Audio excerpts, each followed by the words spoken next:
11 kabanata. At binigyan ako ng isang tambong katulad ng isang panukat, at may isang nagsabi, magtindig ka, at sukatin mo ang templo ng Diyos, at ang dambana at ang mga sumasamba doon, at ang loobang nasa labas ng templo ay pabayaan mo, at huwag mong sukatin, sapagkat ibinigay sa mga hentil at kanilang yuyurakang 42 buwan ang banal na syudad.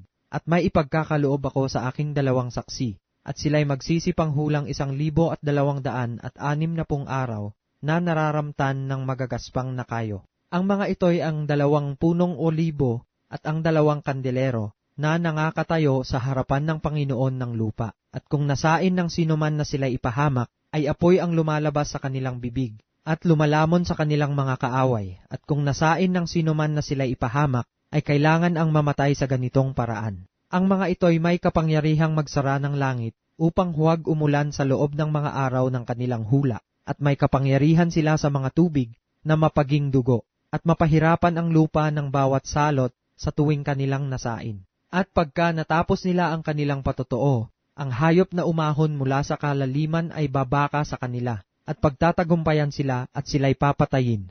At ang kanilang mga bangkay ay nasa lansangan ng malaking bayan, na ayon sa Espiritu ay tinatawag na Sodoma at Ehipto, na doon din naman ipinako sa krus ang Panginoon nila. At ang mga tao mula sa gitna ng mga bayan, at mga angkan at mga wika at mga bansa, ay nanonood sa kanilang mga bangkay na 3 araw at kalahati, at hindi itutulot na ang kanilang mga bangkay ay mailibing. At ang mga nananahan sa ibabaw ng lupa ay mga gagalak tungkol sa kanila, at mga tutuwa at sila'y mga agpapadalahan ng mga kaloob, sapagkat ang 2 propetang ito ay nagpahirap sa nangananahan sa ibabaw ng lupa. At pagkatapos ng 3 araw at kalahati, ang hininga ng buhay na mula sa Diyos ay pumasok sa kanila, at sila'y nangagsitindig, at dinatnan ng malaking takot ang mga nakakita sa kanila. At narinig nila ang isang malakas na tinig na nagsasabi sa kanila, umakyat kayo rito, at sila'y umakyat sa langit sa isang alapaap, at pinagmasdan sila ng kanilang mga kaaway.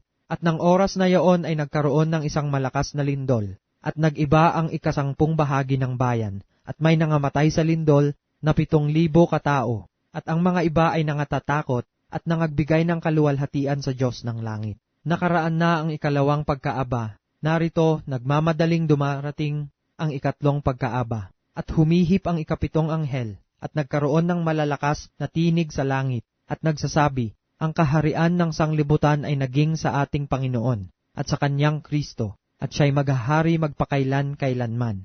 At ang 24 na matatanda na nakaupo sa kani-kanyang luklukan sa harapan ng Diyos ay nangagpatira pa at nangagsisamba sa Diyos, na nangagsasabi, pinasasalamatan ka namin, O Panginoong Diyos, na makapangyarihan sa lahat, na ikaw ngayon at naging ikaw ng nakaraan, sapagkat hinawakan mo ang iyong dakilang kapangyarihan, at ikaw ay naghari. At nangagalit ang mga bansa, at dumating ang iyong puot, at ang panahon ng mga patay upang mga hatulan, at ang panahon ng pagbibigay mo ng gantimpala sa iyong mga alipin na mga propeta, at sa mga banal at sa mga natatakot sa iyong pangalan, maliliit at malalaki, at upang ipahamak mo ang mga nagpapahamak ng lupa. At nabuksan ang templo ng Diyos na nasa langit, at nakita sa kanyang templo ang kaban ng kanyang tipan, at nagkaroon ng mga kidlat at mga tinig at mga kulog, at isang lindol at malaking granizo.